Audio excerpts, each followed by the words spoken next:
সরকারকে বলছি 72 ঘন্টার ভিতরে এই হত্যাকারীদের গ্রেফতার করে দৃষ্টান্ত স্থাপন করুন। পশ্চিমবঙ্গের একজন নেতা হুঙ্কার দেন বাংলাদেশের সীমান্ত অবরোধ করবেন। আরে বেটা, আমরা মুসলমান, একবার যদি খেপে যাই, একবার যদি মুসলমান প্রস্তাব করে দেয়, তোর পশ্চিমবঙ্গ বেঁচে যাবে। এরা সাহস পায় কোত্থেকে? 17 বছর এই চাক সন্তানেরা ছিল কোথায়? এরা কোথায় ছিল?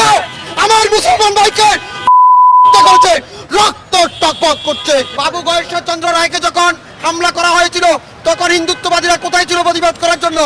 যখন বিশ্বজিৎকে হত্যা করা হয়েছিল আওয়ামী লীগের সময় তখন হিন্দুত্ববাদীরা কোথায় ছিল?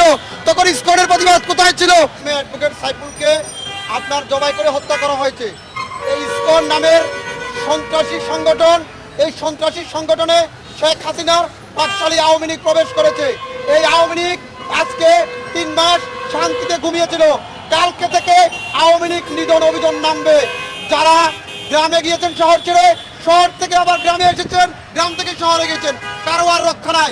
কারণ বাবু গয়েশ্বর চন্দ্র রায়কে যখন হামলা করা হয়েছিল তখন হিন্দুত্ববাদীরা কোথায় ছিল প্রতিবাদ করার জন্য? যখন বিশ্বজিৎকে হত্যা করা হয়েছিল আওয়ামী লীগের সময় তখন হিন্দুত্ববাদীরা কোথায় ছিল? তখন ইসকনের প্রতিবাদ কোথায় ছিল? যখন চট্টগ্রাম মেজবানে 8 জন ব্যক্তিকে পায়ের চাপায় মেরে দেওয়া হয়েছিল আওয়ামী লীগের মেজবানে তখন হিন্দুত্ববাদীরা কোথায় ছিল? কোথায় এত সাহস পেল? জয় বাংলা স্লোগানের নামে 1971 সালের পরে বাংলাদেশে এই শ্রীরাম স্লোগান তারা আবিষ্কার করছে, তারা ইন্ধন দিচ্ছে। তাদেরকে আগামী 72 ঘন্টার ভিতরে যদি চিহ্নিত না করা হয় তাহলে এর প্রতিবাদে প্রয়োজনে দেশে হরতালের মতন কর্মসূচি হবে। ভারতের পশ্চিমবঙ্গের একজন নেতা হুঙ্কার দেন বাংলাদেশের সীমান্ত অবরোধ করবেন। আরে বেটা, আমরা মুসলমান, একবার যদি খেপে যাই, একবার যদি মুসলমান প্রস্তাব করে দেয়, তোর পশ্চিমবঙ্গ বেঁচে যাবে। এটা সবসময় মাথায় রাখতে হবে। কারণ বাংলাদেশের মুসলমান ইস্পাতের চাইতে কঠিন। তাদেরকে আল্লাহ ছাড়া কেউ দাবিয়ে রাখতে পারবে না। মনে করবেন না আমাদের সরলতাকে দুর্বলতা। এই সনাতন ধর্মাবলম্বীর ব্যানারে যারা আওয়ামী লীগ প্রবেশ করেছে, এই হিন্দুদেরকে পরিষ্কার করতে হবে, তারা এই আন্দোলনে নাই।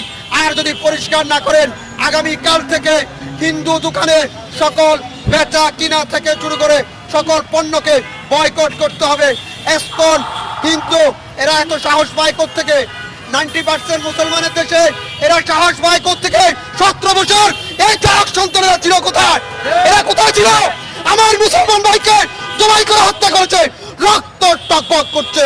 আপনারা জেগে উঠতে হবে, ধৈর্য ধারণ করুন। সরকারকে বলছি, আপনি যদি ব্যর্থ না হন তাহলে গদি ছেড়ে দেন। আর যদি সফল হন 72 ঘন্টার ভিতরে এই হত্যাকারীদের গ্রেফতার করে দৃষ্টান্ত স্থাপন করুন 90% মুসলমানের দেশে।